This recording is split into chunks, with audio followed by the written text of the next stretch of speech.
Tota organització té un model de negoci. La diferència està en que unes en són conscients i ho aprofiten i les altres només improvisen. L'Scope et permet treballar models de negoci amb agilitat i eficàcia, és a dir, et permet explorar, analitzar i desenvolupar millor les oportunitats. Si vols aprendre com aplicar-ho al teu projecte o empresa, amb aquest vídeo i els altres vídeos de la sèrie podràs fer un bon entrenament en el model de negoci Scope. Som-hi!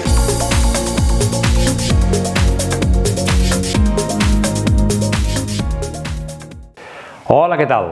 L'Scope, doncs, és una eina visual per ajudar a treballar models de negoci amb agilitat i eficàcia. De fet, l'Scope és molt més que una eina, ja ho veuràs.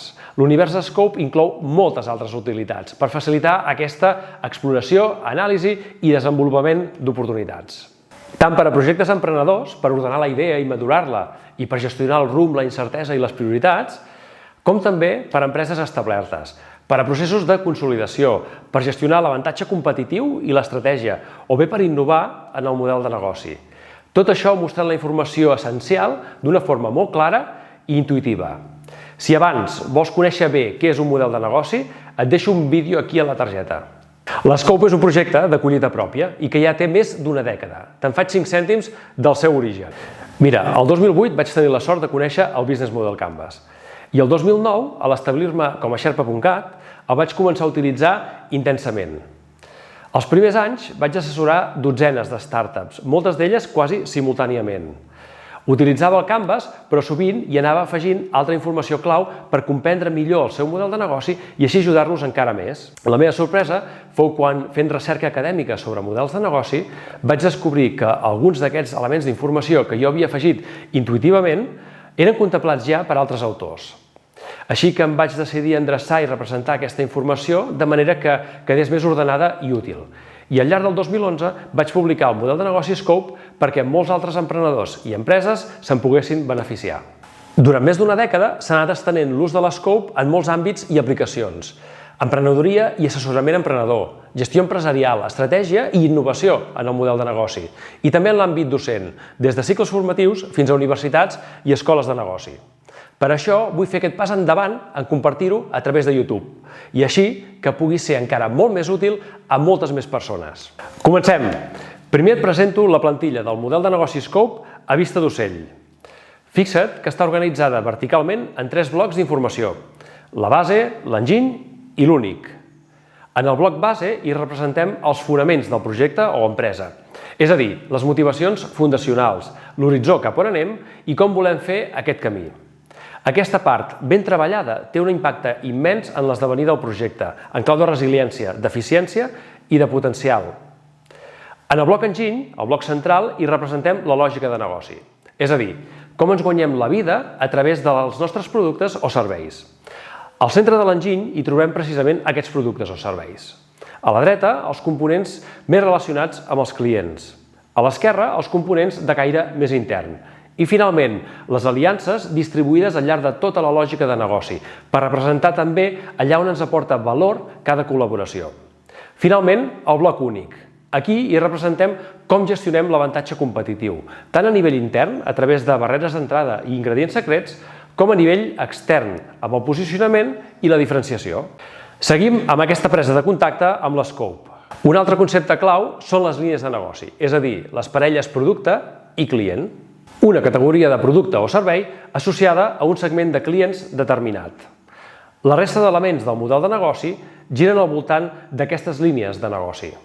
Les línies de negoci defineixen bastant la forma que acabarà tenint el model de negoci. Per això és el primer que es treballa. Ho veurem amb més detall més endavant. L'Scope es treballa amb etiquetes de tipus Post-it. Perquè en puguis aprofitar tot el potencial visual, et recomano que tinguis present aquests 2 consells. En primer lloc, la síntesi comença en cada Post-it. Intenta representar cada concepte en poques paraules i si és en majúscules, encara millor. En segon lloc, aprofita els colors per representar les relacions entre els elements. Per una banda, utilitza un mateix color pels elements que pertanyen a una mateixa línia de negoci. Observa la línia de negoci verda i la taronja de l'exemple. Per altra banda, pels elements que siguin comuns a diverses línies de negoci, utilitza un color diferent de les línies de negoci. Dóna un cop d'ull als pòstits grocs de l'exemple. Per cert, fixa't que l'Scope... Ara continuo, un segon. Si aquest vídeo t'està sent útil fins ara, fot-li un like, seria genial. Així arribarà a moltes més persones. Gràcies. Doncs això, fixa't que l'Scope permet representar les línies de negoci en horitzontal. Torna't a mirar l'exemple d'abans. Oi que és molt intuïtiu d'interpretar? L'Scope el pots treballar tant en format analògic, en paper, com en format digital, amb l'ordinador. Si prefereixes treballar l'Scope en paper, et pots imprimir la plantilla en format DIN A3 i treballar-hi amb els pòstits petits. Els que t'aniran millor són els típics de 38 x 51 mil·límetres tallats per la meitat. Encaixen a la perfecció.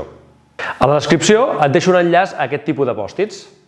I si prefereixes treballar-ho en digital, tens disponible un fitxer editable en diversos formats: Microsoft PowerPoint, LibreOffice i Google Drive. Veuràs que en el fons de la diapositiva hi ha la plantilla de l'Scope i a sobre alguns objectes pòstit d'exemple. Aquests pòstits els pots editar del tot: el text, la mida, el color, moure'ls, esborrar, copiar i enganxar, etc. Et deixo un enllaç a la descripció per descarregar-te gratuïtament les plantilles que necessitis. Per cert, ets més d'analògic o de digital al dissenyar el model de negoci? O potser depèn del context? Digue-m'ho en els comentaris. Vinga, moltes gràcies per dir-hi la teva i seguim. La forma més eficient de dissenyar un model de negoci amb l'Scope és fer-ho en 3 fases diferents. Així, en comptes de treballar els 15 components a la vegada, t'anirà molt millor treballar-los en grups relacionats i de manera gradual. En la primera fase has de situar el focus en els components del nucli del model de negoci, l'essència. En la segona fase t'has de centrar en els components externs del model de negoci, la part comercial. I finalment, en la tercera fase, cal situar el focus en els components interns del model de negoci. Tenen a veure amb la governança, les operacions i l'estratègia. Aquest ordre no és arbitrari, sinó que està relacionat amb l'itinerari amb què es desenvolupa un projecte emprenedor i innovador, per així gestionar la incertesa de manera intel·ligent. És a dir, situar el focus en cada moment en els components més crítics i prioritaris del model de negoci. Els beneficis més importants de treballar en clau de model de negoci no estan en el resultat final dels pòstits, encara que és molt útil. Els beneficis de més pes els trobem en la reflexió i la inspiració durant el procés de disseny del model de negoci.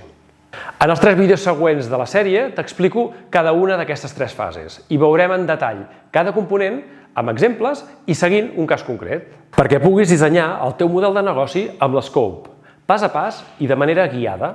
Segur que ja has identificat diversos elements diferencials de l'Scope, elements que el fan més complet i al mateix temps més intuïtiu. Són aquests 4 elements. Mira, primer, l'orientació al client amb el component beneficis que et convida a empatitzar amb els clients i calçar-te les seves sabates.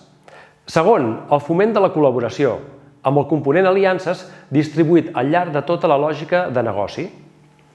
Tercer, la gestió estratègica amb els components sobre barreres d'entrada i sobre posicionament en el bloc únic.